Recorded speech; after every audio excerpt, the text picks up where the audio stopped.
रंगनायक तथागत सिद्धार्थ गौतम बुद्ध, विश्ववंदनीय बौद्ध भिक्खू संघ, धम्मप्रसारक सम्राट अशोक, रिपब्लिकन राष्ट्रनिर्माते डॉक्टर बाबासाहेब आंबेडकर या संविधानिक आदर्शांना त्रिवार वंदन। रिपब्लिकन पार्टी ऑफ इंडियाचे राष्ट्रीय अध्यक्ष तथा केंद्रीय सामाजिक न्याय राज्यमंत्री डॉक्टर रामदासजी आठवले, महिला आघाडीच्या राष्ट्रीय अध्यक्षा आदरणीय सीमाताई आठवले, या रिपब्लिकन भारताचे लोकप्रिय प्रधानमंत्री आदरणीय नरेंद्रजी मोदी आणि आज त्यांच्या प्रचारासाठी आम्ही या ठिकाणी आलेलो आहोत। अशा बीड लोकसभा मतदारसंघाच्या महायुतीच्या अधिकृत उमेदवार पंकजाताई मुंडे यांचा प्रचाराच्या निमित्तानं आम्ही या ठिकाणी आलेलो आहोत। यासाठी रिपब्लिकन पार्टीने एक जनसंपर्क अभियान सुरू केलेलं आहे आणि या जनसंपर्क अभियानाचे केस तालुक्यामध्ये प्रमुख या नात्यानं केस तालुक्याचे अध्यक्ष सुनीलजी हिरवे, आमचे केस तालुक्याचे उपाध्यक्ष माजी नगराध्यक्ष आणि माजी सरपंच केसचे आदरणीय व्यंकटजी हजारे साहेब, बीड जिल्ह्याचे नेते मोहम्मद रईसुद्दीन अन्सारी साहेब, सुभाषजी हजारे साहेब, रोहिदासजी मस्के, अमोलजी मस्के, रोहनजी मस्के, असं आमचं एक शिष्टमंडळ आपलं तुमच्याकडं म्हणजे भेटण्यासाठी आलेलं आहे। आल्याबरोबर आम्ही काय केलं आहे, त्यांचं काय नाव संजयजी शिंदे, संजयजी शिंदे यांचं भाषण आम्ही पहिल्यांदा ऐकलं। बरोबर, सन्मानानं ऐकलं, मोकळ्या मनानं ऐकलं, त्यांना आम्ही रोखलं नाही। मी सर्व कार्यकर्त्यांना म्हणलो ऐका आपण त्यांचं ऐकू नाही का हे, आणि आम्ही जे काय आलो काय मोठ्या मोठ्या सभा नाहीत ह्या, हे विचार विनिमयासाठी आलेलो आहे। पहिल्यांदा हे लक्षात घ्या, लोकसभेची निवडणूक चालू आहे। लोकसभेच्या निवडणुकीमध्ये उमेदवारी अर्ज भरायची प्रक्रिया पूर्ण झालेली आहे, भरलेले उमेदवारी अर्ज काढून घ्यायची प्रक्रिया पूर्ण झालेली आहे। आता जे राहिलेले उमेदवार आहेत, ऐक रे बाळा, तर या राहिलेल्या उमेदवारामध्ये रिपब्लिकन पार्टी ही राष्ट्रीय पातळीवर एनडीएचा प्रमुख घटक पक्ष आहे। ए बाळा, हा प्रमुख घटक पक्ष आहे त्याला घरी आणि या रिपब्लिकन पार्टीची महाराष्ट्रामध्ये महायुती आणि राष्ट्रीय पातळीवर एनडीए अशा स्वरूपाची आपण युती केलेली आहे। जाहीर युती केलेल्या रिपब्लिकन पार्टीच्या माध्यमातून या निवडणुकीकडं आम्ही कसं पाहतो, आमच्या काय अडचणी आहेत, आमचे काय प्रश्न आहेत, आमचा काय दृष्टिकोन आहे, हा दृष्टिकोन तुमचे आपण संख्येनं कमी असू परंतु हे तुमच्याकडे हे मांडायचं, बोलायचं, बोलकं करायचं। काय झालेलं आहे, अनेक प्रकारचे संभ्रम आहे, गोंधळ आहे। या गोंधळाच्या वातावरणामध्ये रिपब्लिकन पार्टीचा संदेश तुमच्यापर्यंत आला पाहिजे, बरोबर। हा उद्देश लक्षात घेऊन आम्ही या ठिकाणी आलेलो। आता केंद्रातल्या योजनांच्या संदर्भातला विषय अध्यक्षांनी सांगितला, हे घेतले ठेवले वगैरे असं काही नाही। काय झालेलं आहे की जसं नरेंद्र मोदींचं सरकार 2014 मध्ये आलं, आजपर्यंत अनेक अशा बुनियादी मुद्द्यावर त्यांनी काम केलेलं आहे आणि केंद्रातल्या योजना, राज्याच्या योजना जनतेपर्यंत पोहोचवण्याचं काम सुरू झालेलं आहे, बरोबर। आणि ह्या योजना प्रत्येक व्यक्तीकडे गेल्या पाहिजेत अशा पद्धतीचा त्यांची धडपड चाललेली आहे। आता या धडपडीची आणि पूर्वीच्या सरकारची आपण जर तुलना केली तर मला असं वाटतं की हे काम फार सरस चाललेलं आहे। ठीक आहे, त्याच्यामध्ये काम आमच्या सुभाषजींच्यापर्यंत आलं नसेल परंतु ते नक्की त्यांच्यापर्यंत येणार आहे असा मला विश्वास आहे, बरोबर आहे। तर हे या पद्धतीने जे काही आमूलाग्र बदल जो आहे काम करण्याच्या शैलीमध्ये, तो बदल आणि प्रत्येक व्यक्तीपर्यंत, प्रत्येक महिलेपर्यंत या योजना गेल्या पाहिजेत अशा प्रकारचं एक वादळ देश पातळीवर निर्माण झालेलं आहे। मग आता याच्यामध्ये रिपब्लिकन पार्टीची काय भूमिका आहे, रिपब्लिकन पार्टी कोणकोणत्या मुद्द्यांचं, कोणकोणत्या प्रश्नांचं उत्तर देण्याची इच्छा ठेवते, बरोबर आहे। आज रिपब्लिकन पार्टी म्हणून तर आमचा उमेदवार मतपत्रिकेवर नाही, बरोबर आहे। मग जो मतपत्रिकेवर आहे त्याची चर्चा होणार आहे, परंतु या पंकजाताईंच्या पाठीशी रिपब्लिकन पार्टी ही म्हणजे ठामपणे उभी आहे। युतीमध्ये युतीचा घटक पक्ष असल्यामुळे उभी आहे, पहिल्यांदा लक्षात सगळे बसलेले। मग याच्यामध्ये काय झालेलं आहे, आज एक मुद्दा तुमच्या समोर येतोय की संविधान बदललं जाणार, संविधान बदललं जाणार आहे ना। या संदर्भातल्या काही गोष्टी तुमच्यापर्यंत गेल्या पाहिजे। संविधान म्हणजे हे संसदीय लोकशाही प्रणालीचं हे संविधान, हे संविधान या देशाला 26 जानेवारी 1950 लागू झालेलं आहे।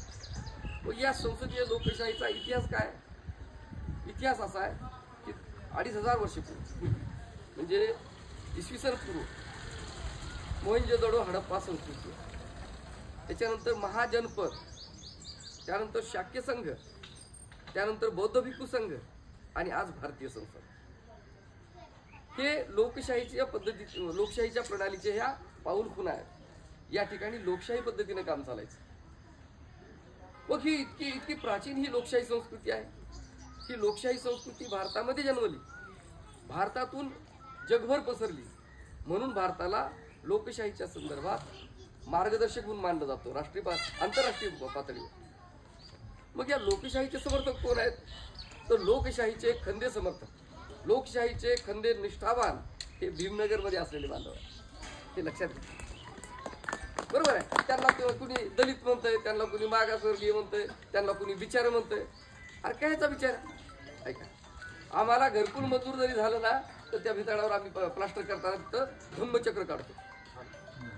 ते धम्मचक्र कुठं आहे? राष्ट्रध्वजावर असलं धम्मचक्र आहे. ती भारत देशाच्या राष्ट्रध्वजावर धम्मचक्र आहे. ते धम्मचक्र आम्ही आमच्या भिंतीवर काढतो. म्हणजे आम्ही या देशाचे प्रखर रिपब्लिकन राष्ट्रभक्त आहोत. तर या रिपब्लिकन राष्ट्रभक्तांना काय इज्जत देऊ वाटत नाही. काय इज्जत देऊ वाटत नाही?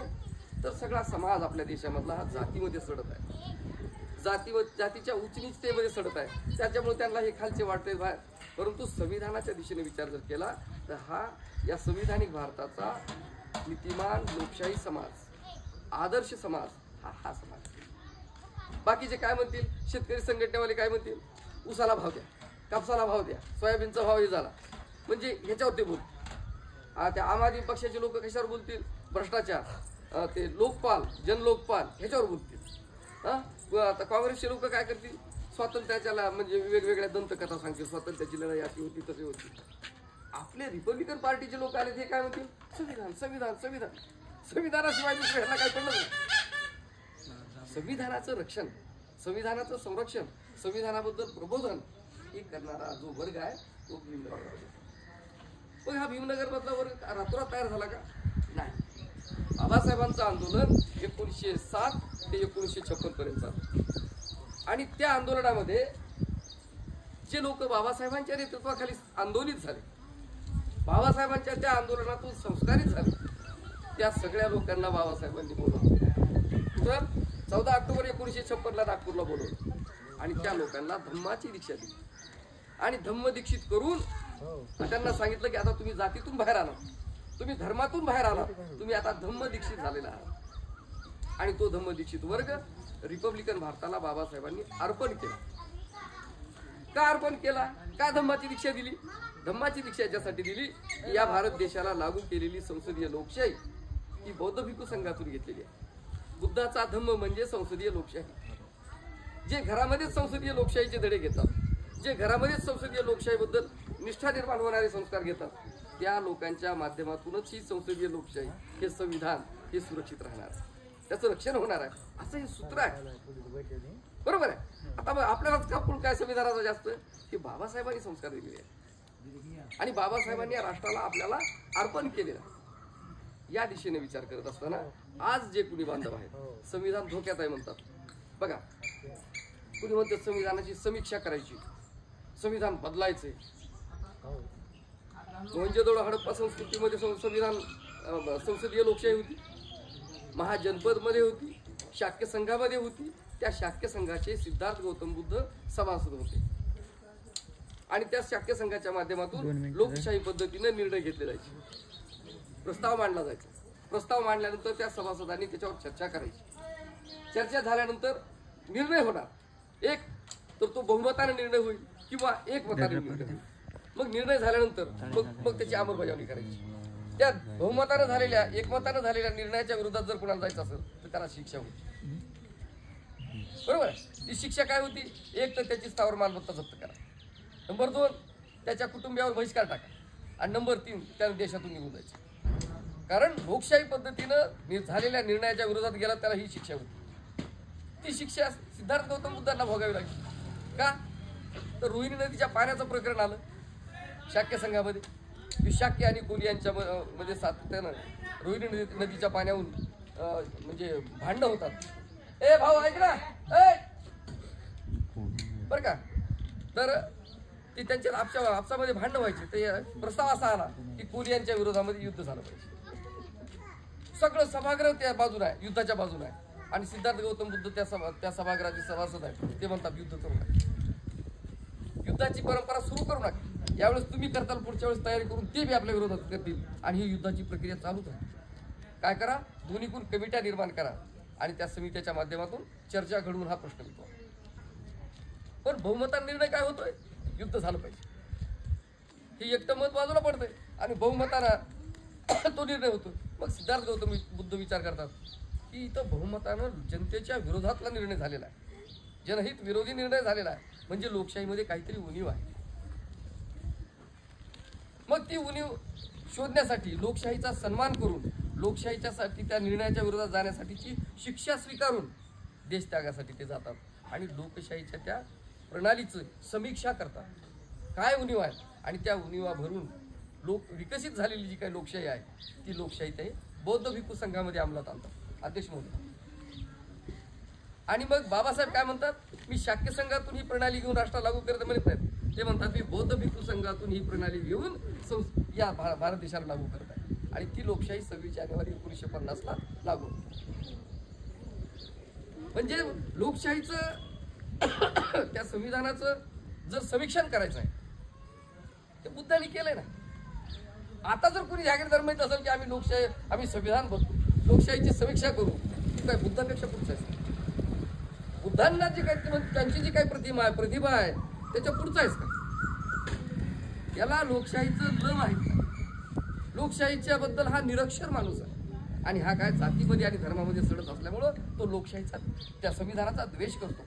आणि अशा लोकांनी त्या संविधानाबद्दल बोलणं म्हणजे स्वतःच्याच म्हणजे ते तुमका हवेत टाकून स्वतःवर उडून घ्यायचा प्रकार आहे का नाही. त्यांची अवकात नाही. संसदीय लोकशाहीचं समीक्षण बुद्धांनी केलं आणि त्या लोकशाहीमध्ये विकास केला आणि ती विकसित केलेली लोकशाही बघा. बुद्ध धर्मामध्ये काय संस्कार आहेत, जसं की आता संसदेला चालवायचं, संसदेचा सदस्य होण्यासाठी अटी आहे. जसं आता ही निवडणूक लागली, ह्या निवडणुकीतून निवडून येतील आणि देशभरातून निवडून आलेले ते सभासद तिथं सभासद होते, त्या संसदेचा सभासद होते. त्या सभासद झाल्यानंतर त्याची शपथविधी होईल. शपथविधीच्या वेळी बुद्धाची मूर्ती पवित्र मानली जाईल, नियम आहे. मग त्याला समजून सांगितलं जाईल की या सभागृहाचे कार्याचं स्वरूप असं असं.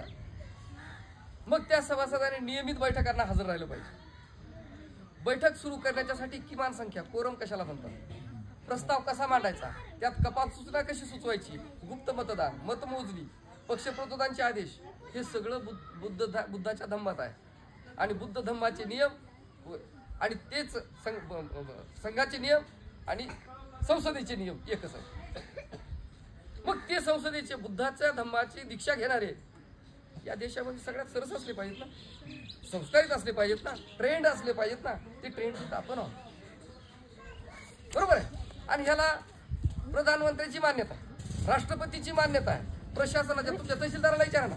धम्मचक्राचा निळा ध्वज घेऊन रिपब्लिकन पार्टीचा मोर्चा आला की तहसीलदार उभा आणि दुसरा कुणी मोर्चा आला त्याची विचारा किती खरं आहे का खोटं.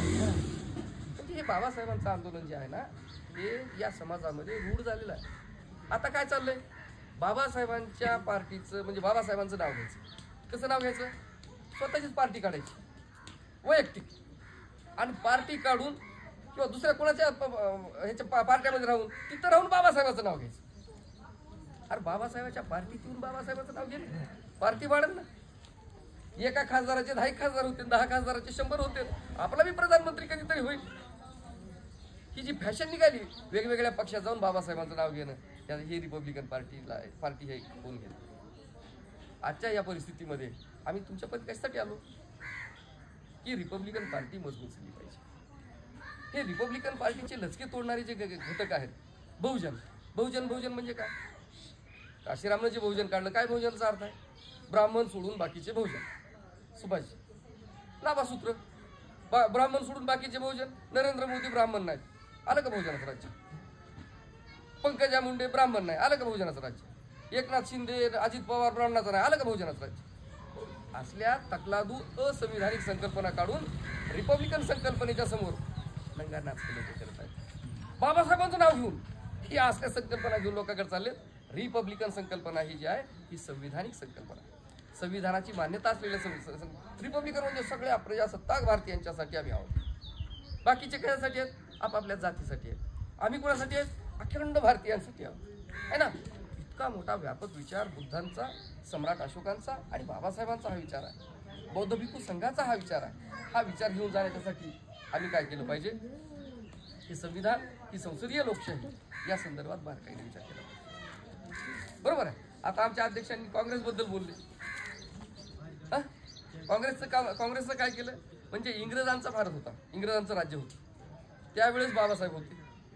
त्यावेळेस बाबासाहेबांचं जे आंदोलन आहे सामाजिक समतेला अधोरेखित करून बाबासाहेबांचं जे आंदोलन होतं त्यावेळेस मी बाबासाहेब नंबर 1 होतो इंग्रज भारतामध्ये.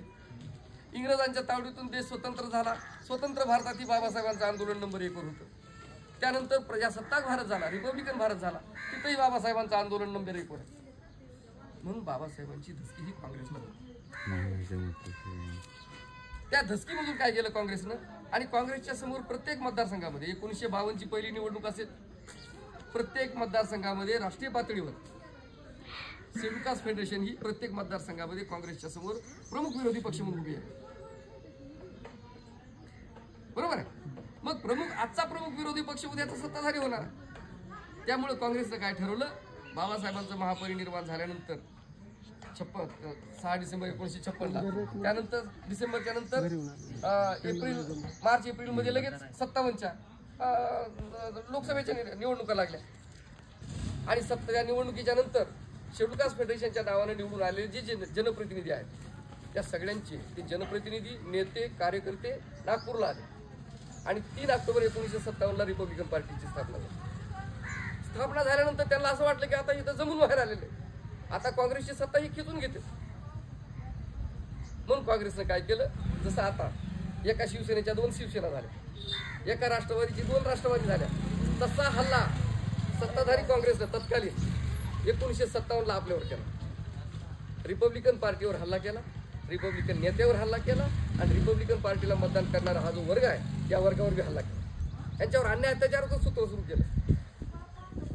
बरोबर आहे. या काँग्रेसचा 1957चा बदला 2014ला आठवले साहेबांनी घेतला. काँग्रेसचं कंबरडं मोडून टाकलं. किती बी उठाय बघायला उठताची नाही. आता काही आपल्यातलेच आहेत त्या काँग्रेसच्या विरोधामध्ये बोलतात आणि काँग्रेस वाढली पाहिजे अशी इच्छा ठेवते. आम्ही टप्प्याटप्प्याने निघालो. काँग्रेसला खतम केलेला आहे. त्या काशीरामच्या माध्यमातून ती BSP बाहेर आली होती. ती सुद्धा बाबासाहेबांचं नाव घेऊन जातीग्रस्त बहुजन संदेश देत होती. तिला बी 2014ला शिरोवर आणलं, ती बी संपली. आठवले साहेबांचा समजा आता रिपब्लिकन पार्टी वाढवण्यासाठी विपरीत परिस्थितीमध्ये धम्मचक्रांकित निळा ध्वज घेऊन आणि जयभीमचा नारा घेऊन तो नेता उभा आहे. हे नवल आहे.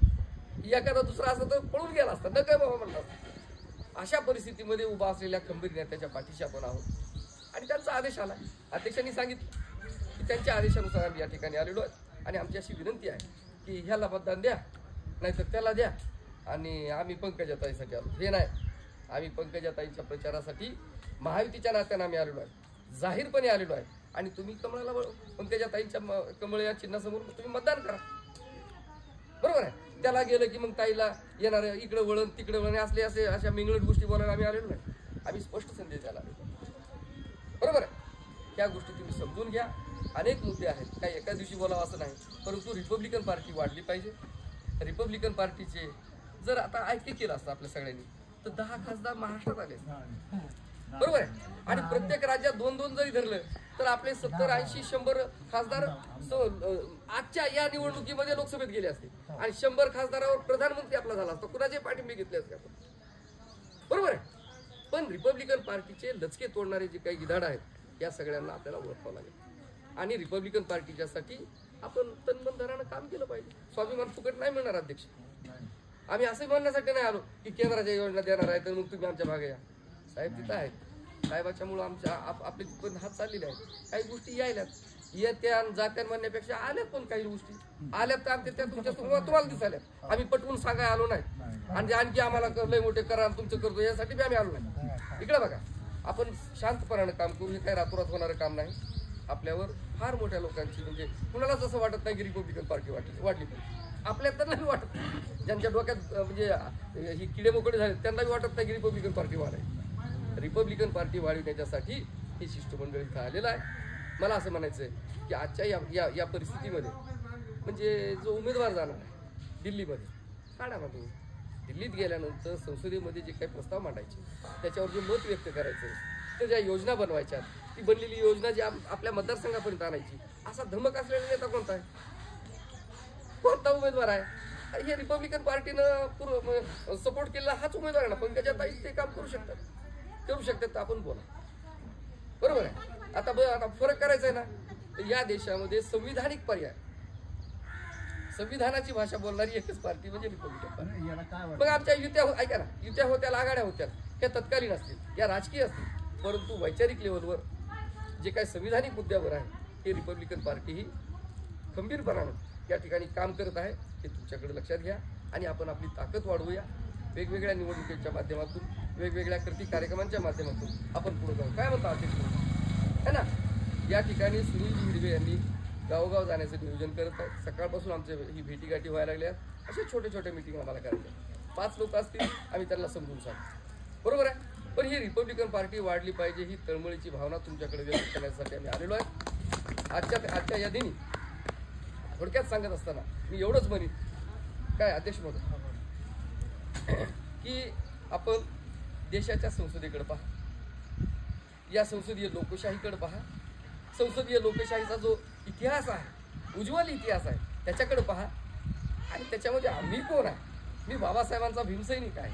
तर या रुबाबामध्ये बाहेर या आणि जे दिसत त्याला मार्गदर्शन करा ना. आठवले साहेब आपण तिकडे कशाला पाठवले?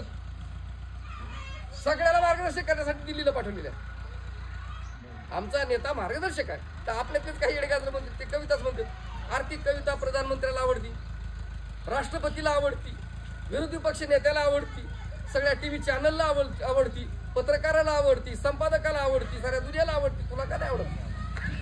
काय म्हणतात हे जे आहे ना, फार उच्च दर्जाचा नेता आपला आहे. आणि तो संसदेत एकटा जरी असला तर त्या ठिकाणी रिपब्लिकन पार्टी आणि सप्रेम जय भीमचा नारा तो बुलंद करत आहे. म्हणून त्या नेत्याला आपण साथ दिली पाहिजे. डॉक्टर रामदासजी आठवले यांच्या आदेशानुसार आजची बैठक झालेली आहे. अशा बैठक आपल्याला गावोगाव घ्यायच्या. तुम्ही मांडा, बोला. आणि संविधान बदल वगैरे जे आहे का, हे संविधानाच्या गावालाच नाही, त्यांना पत्ताच नाही संसदीय लोकशाही काय हे आमच्याकडे आहे. रिपब्लिकन पार्टीकडे तो खजाना आहे. आमच्या पुढे बसा, ज्याला शंका आली त्याची आम्ही शंकांचं निरसन करू. अशा रुबाबामध्ये रिपब्लिकन पार्टीचे हे सगळे कार्यकर्ते गावगाव जाण्याचा प्रयत्न करत आहेत. तुम्ही सुद्धा तुमचं हे कामचं काम करा, ही तुमची जिम्मेदारी आहे. काय बाबासाहेबांची एकट्यांची नाही. पण एक ठरवा, बाबासाहेबाचं नाव घ्यायचं तर बाबासाहेबाच्या RPI मध्ये येऊनच तुला बोलावं लागेल. तिकडे कुठं बी बांधावर बसशील आणि तिथून सांगशील बाबासाहेब असे होते, कुणी ऐकाय रे का म्हणायचं, होय अध्यक्ष आहे ना. हे या सगळ्या गोष्टी आपण समजून घेऊ. आणि येणाऱ्या काळामध्ये रिपब्लिकन पार्टीचं एक उज्ज्वल इतिहास या ठिकाणी बनणार आहे. आणि तो इतिहास बघण्याच्यासाठीचं एक मोठं स्वप्न उराशी बाळगून कोण जगू काय. प्रत्येकाला आता माझ्यानंतर आमचा हे कार्यकर्ता त्याला म्हातार व्हायचे, त्यांना म्हातार व्हायचे, त्या पिढ्या येत राहतील जात राहतील. पण तो आपलं स्वप्न असं आहे की या देशाची संसदीय लोकशाही मी जतन करेन. त्या लोकशाहीमध्ये रिपब्लिकन म्हणजे संसदीय लोकशाहीमध्ये जसं संसदेला महत्व आहे, तेवढंच त्या संसदेमध्ये RPIचं महत्व आहे. RPIचे लोक किती आहेत तिथं, याच्यावर तिथल्या योजना बनणार आहेत. म्हणून RPIला वाढवा. बाकीचं काय बी वाढलं बाबासाहेबांचं नाव घेऊन, काय बी जे काही पंधाड बाहेर येणार आहे, जे काही म्हणजे तण उगवणार आहे, तिकडे बघूच नका, RPI वाढवा. एवढं नम्र आव्हान करतो आणि या ठिकाणी थांबतो. आणि तुम्हाला नम्र आव्हान करतो की बीड लोकसभा मतदारसंघासाठी पंकजाताई गोपीनाथराव मुंडे यांचं कमळ त्या निशाणीसमोरचं बटन तुम्ही दाबा. आणि रिपब्लिकन पार्टीचा डॉक्टर रामदासजी आठवले यांचा आदेश हा सर्वांच्यापर्यंत घेऊन जावा आणि पंकजाताईंना प्रचंड मतांनी विजयी करा, असं नम्र आव्हान करून मी या ठिकाणी थांबतो. सप्रेम जय भीम, जय रिपब्लिकन भारत, जय रिपब्लिकन राष्ट्र. या सगळे या